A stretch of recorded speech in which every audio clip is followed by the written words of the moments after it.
Terminons ce TDMA avec Léa Fournier du webzine Divague. Bonsoir Léa.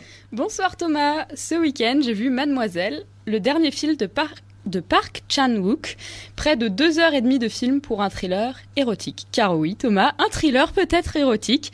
Et ça fonctionne plutôt bien puisque le film faisait partie de la sélection officielle du Festival de Cannes et qu'il a remporté quelques 30 millions au box-office coréen pour un budget 3 fois inférieur. Oui, tranquille.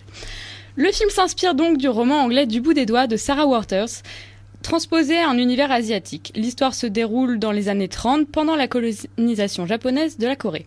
Mademoiselle s'ouvre, des enfants coréens courent, crient, pleurent sous une pluie battante, des soldats japonais qui patrouillent et une scène d'adieu familial. Suki, sur le palier de la maison, quitte vraisemblablement les siens pour aller travailler chez une riche famille japonaise.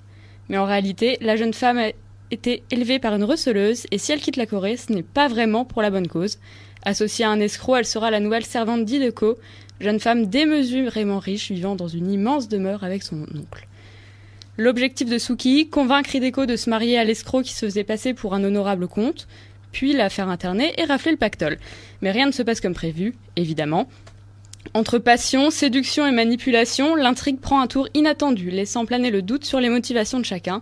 Pas le temps de s'ennuyer donc en 2h30, puisque l'on démêle lentement les éléments de l'intrigue, comme une pelote de laine, bercée par la voix off murmurée, qui apporte une double lecture au film.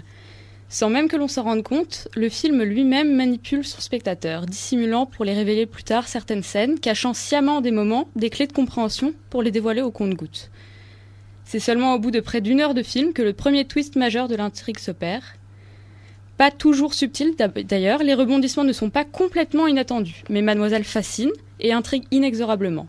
Seul bémol à mes yeux, la fin de la 3e et dernière partie, durant laquelle le réalisateur s'égare et laisse éclater une certaine violence, avec une charmante scène de découpage de phalanges. Je vous laisse apprécier. Assez parlé de l'intrigue, car si on ne s'ennuie pas jamais devant Mademoiselle, ce n'est pas seulement dû au scénario. La photographie, l'esthétique, la réalisation du film sont tout simplement irréprochables. On assiste à un grand moment de cinéma dans une ambiance tantôt sombre et froide, quasi bleue, tantôt douce et bercée d'une lumière blanche. Les mouvements de caméra sont maîtrisés et le travail de reconstitution paraît phénoménal. Le décor a été travaillé en détail et les costumes sont d'une grande beauté, notamment la garde-robe d'Hideko. À mon humble avis, Mademoiselle est une œuvre visuelle incontournable. Park Chan-wook a vraiment excellé dans la sublimation de la femme et de son corps, avec des scènes érotiques empreintes de douceur. Certains s'en offusqueront, d'autres crieront au machisme et au fantasme déplacé, sûrement. Mais l'amour lesbien dans Mademoiselle est bien loin d'être vulgaire ou obscène. Il est lent, beau et presque pur, surtout mis en parallèle à l'univers malsain et sadique de l'oncle d'Hideko.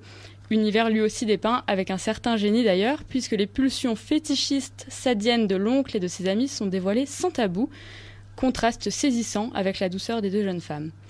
La douceur des plans sensuels doit également beaucoup aux 2 actrices principales, Kim In-hee et Kim Tae-ri, qui jouent merveilleusement bien, entre innocence et incandescence, entre malice et sournoiserie.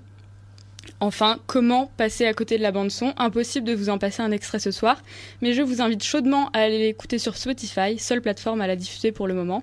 Une bande originale toute douce, comme Hideko. À dans 2 semaines.